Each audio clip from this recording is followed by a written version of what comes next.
यहाँ पर वर्णन करते हैं अर्जुन को अपने पितामह भीष्म पितामह और द्रोणाचार्य को लेकर के। प्रधानता तो इन दोनों की थी, द्रोणाचार्य को लेकर के और भीष्म पितामह को लेकर के इसको मोह हुआ था विशेष रूप से द्रोणाचार्य के विषय में नहीं, पितामह भीष्म पितामह को लेकर के ज्यादा मोह, क्योंकि इन्हीं से ज्यादा प्रेम था, भीष्म पितामह से ज्यादा प्रेम था, तो इसलिए इन्हीं को लेकर के उसको मोह हुआ था। और द्रोणाचार्य के साथ भी हुआ था, लेकिन ज्यादातर इसने भीष्म पितामह के झुकाव था, हाँ झुकाव ज्यादा झुकाव था, तो इसलिए उन्हीं को लेकर के मोह हो गया था। अन्य दुर्योधन आदि को लेकर मोह नहीं हुआ, अन्य को लेकर मोह नहीं हुआ, भीष्म पितामह को लेकर हुआ।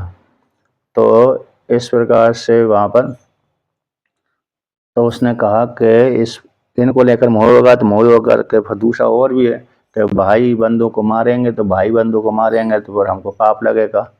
और आतताइयों को मारने पे यद्यपि पुण्य मिलता है, लेकिन यहाँ पर भी आतताइयों को मारने से पाप का वर्णन कर दिया उसने। बुद्धि वैसी हो गई, धर्म के विपरीत हो गई, मोह से आच्छन्न हो गई।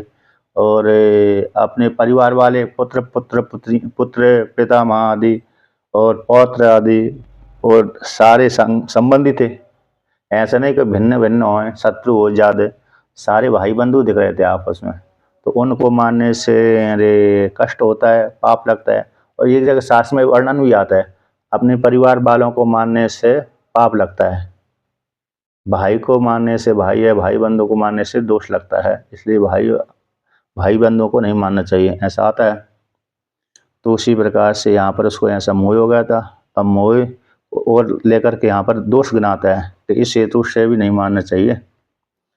और उसी को स्वयं कह रहा है, 38वां श्लोक कहते हैं,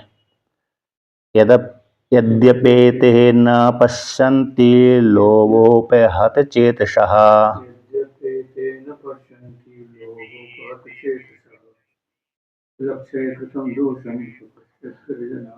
कुलक्षय कृतं दोषं मित्रद्रोहे च पातकम्।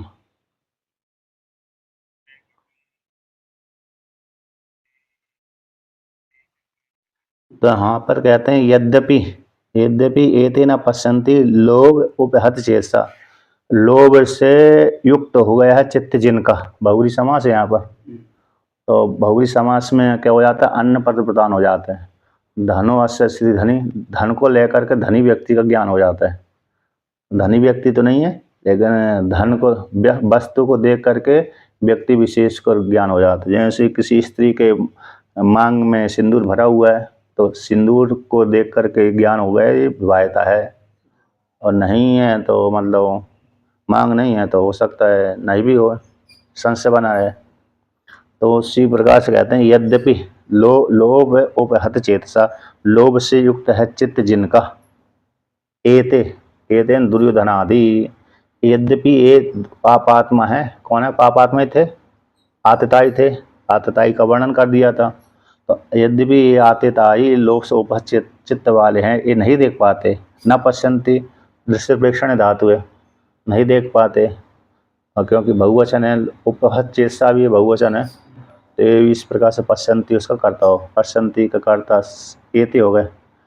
कहते क्या नहीं देख पा रहे, मित्र कुल क्षय कृतम दोषम, कुलों को, कुल के क्षय करने में जो दोष लग रहा है, कुल के क्षय करने में, कृतम करने पर जो दोष लग रहा है, उस दोष को नहीं देखते। और दूसरा दोष कैसे, मित्र द्रोहे च पातकम, मित्रों के साथ द्रोह करने से जो पातक लगता है, पाप रूप पातक लगता है, उसको भी नहीं देख पा रहे। मित्रजनों के साथ कुल क्षय को करने से जो दोष लगता है, उस दोष को, मित्र के साथ द्रोह करने से जो पाप लगता है, उस पाप को भी यद्यपि नहीं देख पाते। लोभ से उपहत बुद्धि वाले हो जाने से, कुल क्षय आदि से प्रयुक्त दोष, उसमें दोष में जो प्रीति हो रही है, उस प्रीति का अभाव हो जाने से, प्रवृत्ति विश्रम्भ, प्रवृत्ति यानी विश्रम्भ शब्द प्रणयवाची, प्रवृत्ति में प्रणय, इस प्रकार से वो पाप करने में प्रवृत्त हो गए। पाप करने में प्रवृत्त हो जाने से वे नहीं जान पा रहे। इनकी जो ज़्यादा श्रद्धा किस में है, पाप करने वालों में, पाप में ही श्रद्धा है। तो पाप में श्रद्धा हो जाने से वो इस प्रकार देख नहीं पा रहे कि कुल क्षय करने से जो दोष की प्राप्ति हो रही है, वो दोष को नहीं देख पा रहे हैं। अब आगे कहते हैं यहाँ पर, हाँ, कथम न गेमस्माभिः पापादस्मान्निवर्तितुम्। कथं न गेयमस्माभिः पापादस्मान्निवर्तितुम्।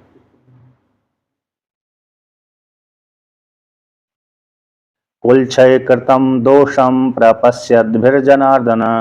कुलक्षयकृतं दोषं प्रपश्यद्भिर्जनार्दन।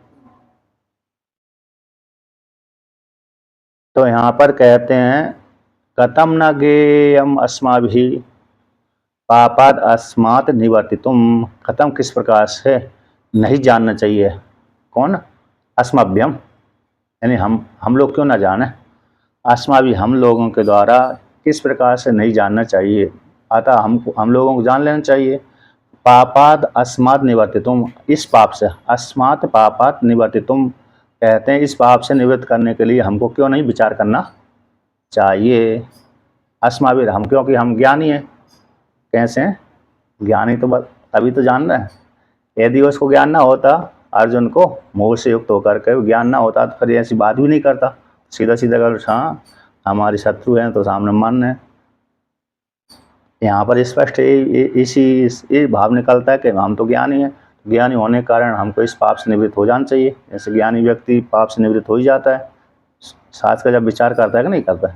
तो ये से किसी के साथ झगड़ा हो गया, अब झगड़ा हो गया तो उसमें सास ने सैन्य याग का वर्णन किया गया। अब सैन्य याग में करते करते करते उसको वैराग्य ही हो जाता है। एक दिन में सैन्य याग होगा नहीं। सैन्य याग का अर्थ हो गया शत्रु को मारने के लिए। ये भी होता, दूसरे होता है बुद्धिमान व्यक्ति जो होता है ना, हाँ, अपने मतलब के हिसाब से उसका कर लेता है। मतलब के हिसाब से भी दूसरा किया ना, नहीं, ये तो मतलब के अनुसार हो गया। तो इस बुद्धिमान व्यक्ति, इसमें ये भी अर्थ निकल रहा है कि हम लोग बुद्धिमान है इसलिए क्यों नहीं निवृत्त हो जाएं, पाप से हट क्यों ना जाए, दूर हो जाएं। वो अपने आप से निकालिए ना, धर्म की स्थापना के लिए थे ना, हाँ, वो पैदा होकर के सोच हाँ, वो तो होते ना दोनों तरफ थे, और ये कई बात थे दोनों अपने अपने मत के अनुसार। मतलब इसका अभी तो अर्जुन के पक्ष से ही अर्थ लिया जाएगा, अर्जुन की तरफ का पक्ष से लिया जाएगा ना। उसकी बुद्धि की योग्यता के आधार पर अपनी बुद्धि के इसमें योग्यता लगा दी। हाँ, उसने योग्यता लगा दी थी, इसलिए अभी पूर्व पक्षी के अनुसार, अर्जुन के पक्ष के अनुसार अर्थ आ रहा है। इसलिए हम बुद्धिमान हैं, तो हम बुद्धिमानों के लिए क्यों ना इस प्रकार से जानना चाहिए, विचार करना चाहिए, इस पाप से निवृत्त हो जाना चाहिए। क्या क्यों, कौन सा पाप है कि कुल क्षय कृतम दोषम, कुल के क्षय करने से जो दोष लग रहा है उस दोष को प्रपश्यत भर, जानने वाले हम लोगों के द्वारा, हे जनार्दन, जनों का अर्दन करने वाले, पापी व्यक्तियों को नष्ट करने वाले, पाप आत्मा को नष्ट करने वाले, हे जनार्दन, क्यों न हम कुल के क्षय करने से दोष को देखने वाले हम लोगों के द्वारा इस पाप से निवृत्त होने के लिए क्यों ना दूर हट जाएं, अलग हो जाएं। इसमें टीका हम क्या कहते हैं, मित्र दो, कुल क्षय मित्र धोए में दोष को जानने वाले हम लोगों के द्वारा तद दोष शब्दितम पापम, वो दोष शब्द से जो कहा गया पाप है, कथम न ज्ञातव्यम, किस प्रकार से नहीं जानना चाहिए। तो यहाँ पर ज्ञातव्य शब्द है ना, कथम न गेयम, गेयम सब ज्ञातव्य, किस लिए हमको, क्यों ना हम ना जाने, विचार करें। तो इसलिए विचार करके अब इससे हट जाएं, अलग हो जाएं, कि कुल के क्षय करने से जो पाप लग रहा है पाप से हम बच जाएं।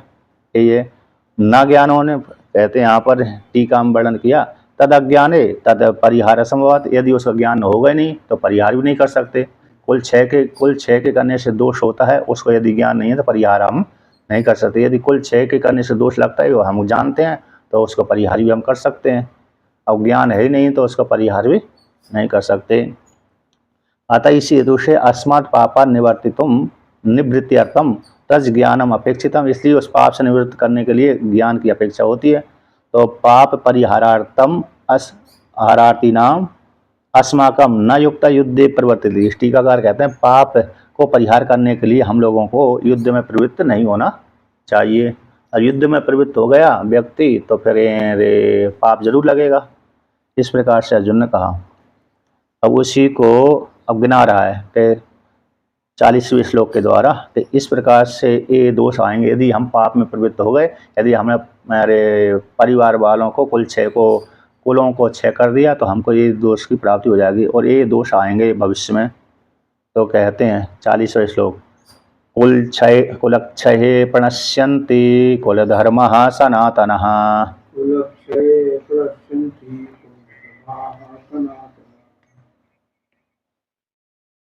धर्मे नष्टे कुलं कृत्स्नम् अधर्मो भी भवत्युतः भविष्यति।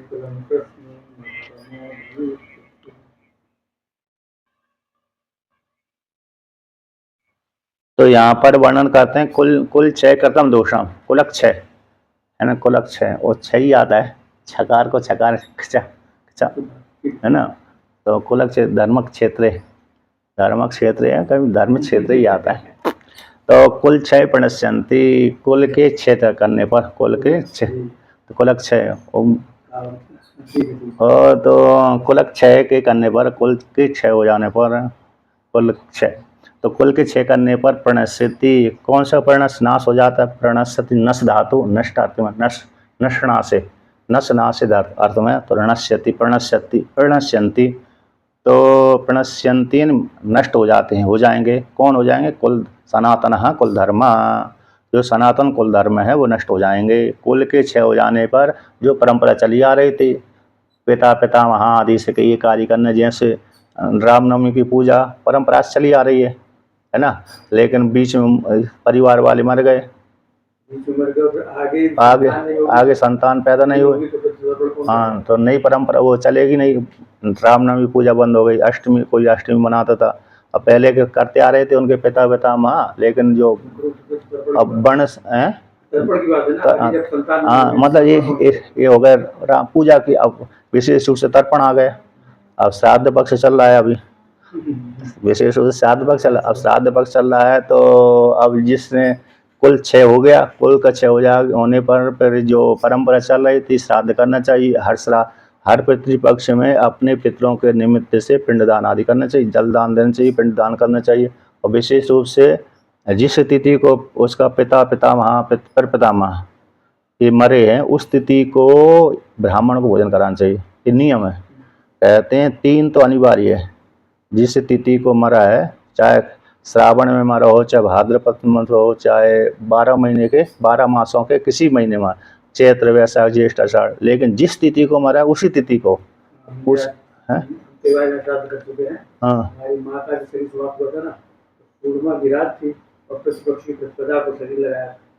हाँ, तो जिस तिथि को मरा, कहीं भी किसी देश में मरा हो, कहीं भी मरा हो, किसी महीने में मरा हो, लेकिन जिस तिथि को मरा उसी तिथि को श्राद्ध करना चाहिए। फिर कम से कम 3 ब्राह्मणों को तो भोजन अनिवार्य है।